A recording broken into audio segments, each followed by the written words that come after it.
So I started doing these weekly recap videos to keep myself up to date on new releases and just kind of use it as a channel to share my thoughts on film. So this basically means that I don't talk about every single movie I've watched in the past week, but only the ones that are new in theaters or on streaming. But I decided to make an exception today for the first film that I'm going to talk about because it is a re-release of a new 4K restoration of the 1981 film Possession.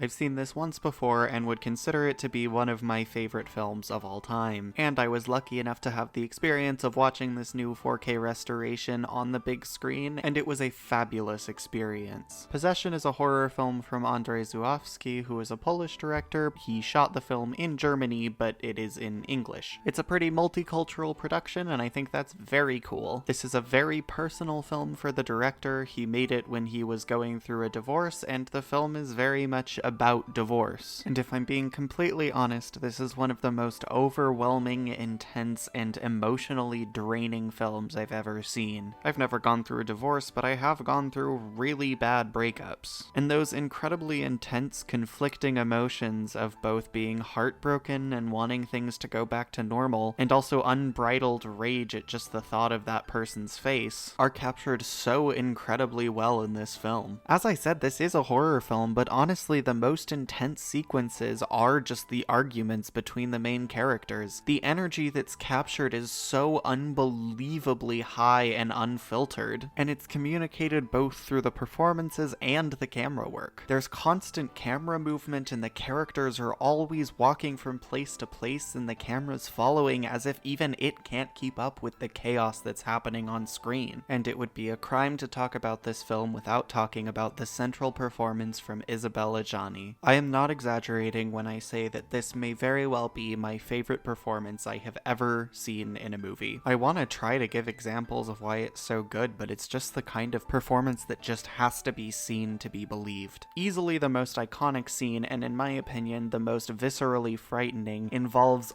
only her. It is the finest example of shrieking, nightmare-inducing terror ever achieved only through performance and nothing else. This sequence has haunted me since the first time I saw the film, and watching it in a theater was almost unbearable. Isabella Gianni's performance is nothing short of exceptional, but Sam Neill also rises to the challenge. He doesn't have quite as much of a physical role as Isabella Gianni, but the emotions that he has to convey are no less intense. You may have noticed that I haven't really classified what type of horror film this is, and that's because it's kind of everything rolled into one. It's a psychological thriller, an erotic thriller, a body horror film, a creature feature, a slasher. It's genuinely every possible type of horror rolled into one nightmarish experience. Possession is genuinely lightning in a bottle, and possibly the scariest film I have ever seen, and seeing it in a theater was just such a rewarding but also draining experience. I'm racking my brain trying to think of anything else I can say, but this is genuinely just a movie that has to be seen to be believed, and if this new 4K restoration is playing in your area, I would absolutely urge you to see it, but be warned, it is not for the faint of heart or the weak of stomach. 5 whole stars, baby. Alright, fine, let's talk about Dune. I'm not sure I really need to describe what this movie is, but if you've been living under a rock, then this is a new adaptation of the Frank Herbert sci-fi classic Dune. The cinematic history of adapting this classic novel is, troubled, to say the least. My favorite filmmaker, David Lynch, made a version in the 80s, and it pains me to say this, but it is one of the worst movies I have ever seen. Although David Lynch had a horrible time on the project, and there was a lot of studio interference, and I don't think anybody hates the movie more than he does. And since then, there have been a lot of other unsuccessful attempts at bringing this story to the screen in a satisfactory way. And now we have a 2021 adaptation, and who better to helm it than the director of Arrival and Blade Runner 2049, which are, for my money, the two best sci-fi films of the past decade. Denis Villeneuve is a filmmaker that I think has only made great films. Incendie, Blade Runner 2049, and Arrival are all 5-star films in my opinion, and even his films that I may not like quite as much, such as Enemy, Prisoners, and Sicario, are still friggin' fantastic. So I should have been extremely excited for this movie, but I felt little to no anticipation for it, and the reason for that has nothing to do with the filmmaker,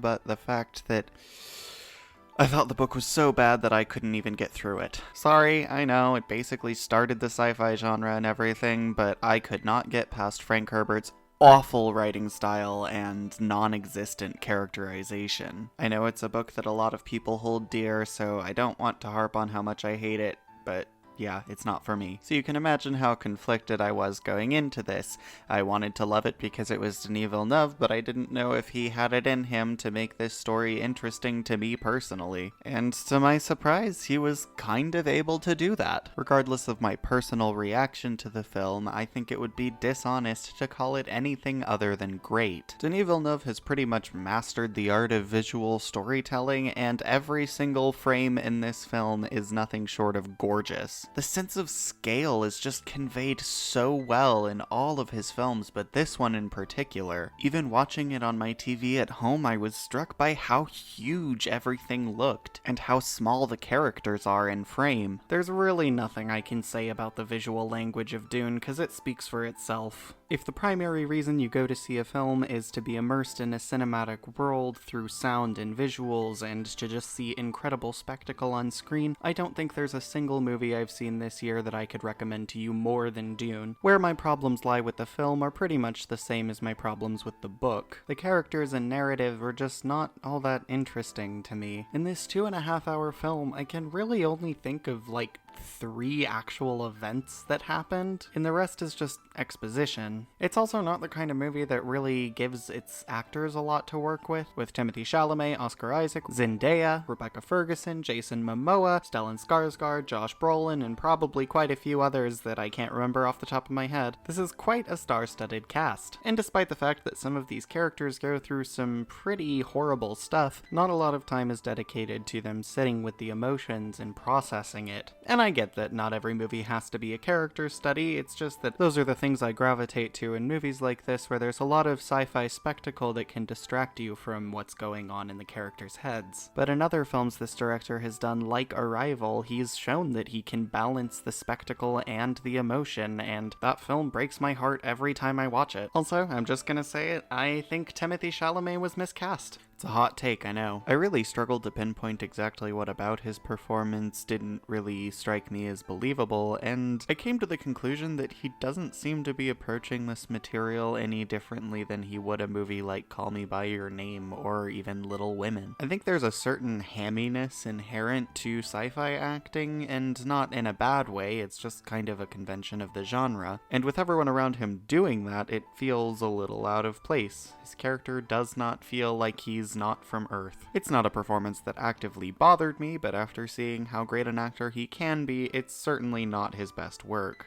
And every actor in this movie seems to just be playing some sort of a version of themselves. I never looked at Jason Momoa and thought, wow, that's Duncan, Idaho. I always thought, that's Jason Momoa. And that same sentiment can be copied and pasted to pretty much every other actor in this movie, except Stellan Skarsgård, who hams it up quite a bit as the villain, and he was definitely my favorite actor to watch. I do want to commend this movie for trying a bit harder than the book to make you care about the characters. There's one scene that sticks out in my memory between Oscar Isaac and Timothy Chalamet that I don't think was in the book that really draws a nice relationship between father and son, but it's still not really the focus of the movie, and frankly calling the characterization in this movie better than the source material is damning it with faint praise. All of these criticisms probably sound like I didn't like the movie, but again, I thought it was pretty great. It just wasn't really the most captivating thing to me. It's one of those quintessential examples of a movie that I appreciate more than I actually enjoy watching.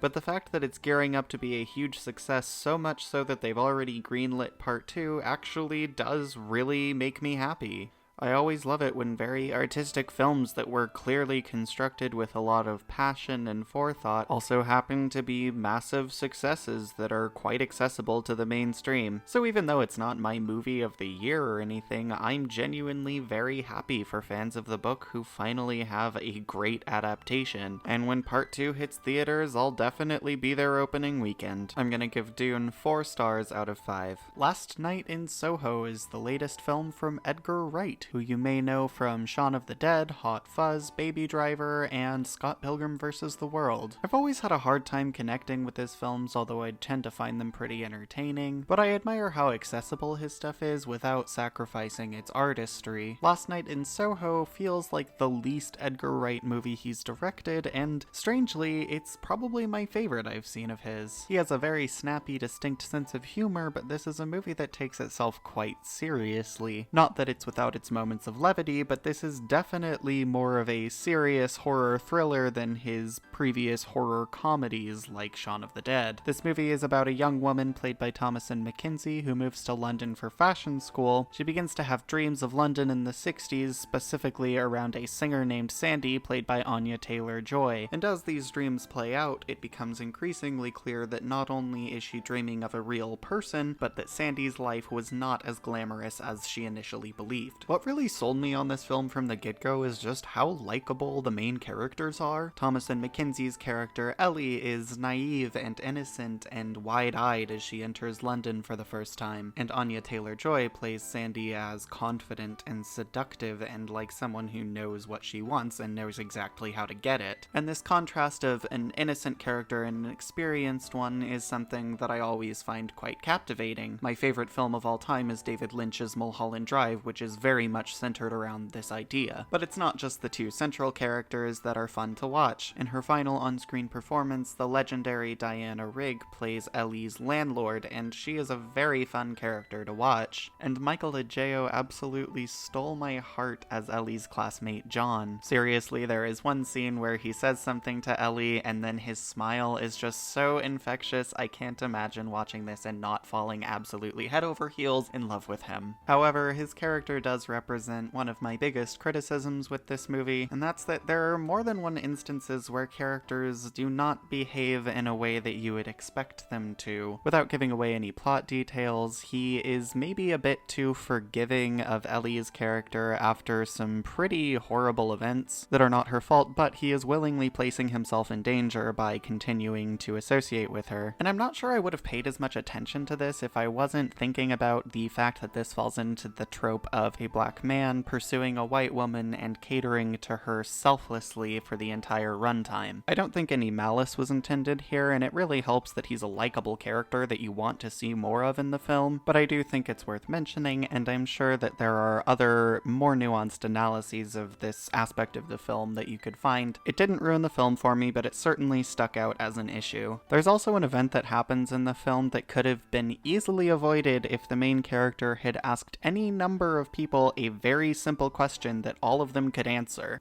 This event is necessary for the progression of the narrative, but how it gets to that point could have used a lot more forethought, and in a film that ties together quite neatly otherwise, it feels very out of place. So yeah, I do have issues. It's not a perfect movie, unfortunately, but virtually every other aspect of the film I found to be pretty awesome. The visual editing and sound editing work together incredibly harmoniously and were clearly so coordinated. There are things such as lights flashing in perfect conjunction with the music, and it just has an overall very energetic feel, and it's a world I loved being immersed in for 2 hours. Apart from some conveniences and tropes, I really liked how the narrative played out, and it did catch me off guard quite a few times. There are several themes that are tackled throughout the film, and I felt they were all tied together incredibly well by the end. Instead of feeling like a lot of disparate thematic threads, it feels like all of them were necessary to communicate one central idea that becomes very clear in the final moments. And I have to say, I really did get a lot out of this movie, both from an entertainment perspective and from thematic things that I was chewing on afterwards. The response has been pretty polarizing, and to be honest, it's the most baffled I've been by negative reviews in quite some time. I would never dispute somebody's subjective views on a film, but all of the negative criticisms that I've seen just seem like they're about a different movie than the one that I watched. I've seen it called uninspired and boring, but I was very taken in by the visual style of the film and thought it was really well made. I've seen the narrative criticized for being messy, and while I can kind of see why that might be true,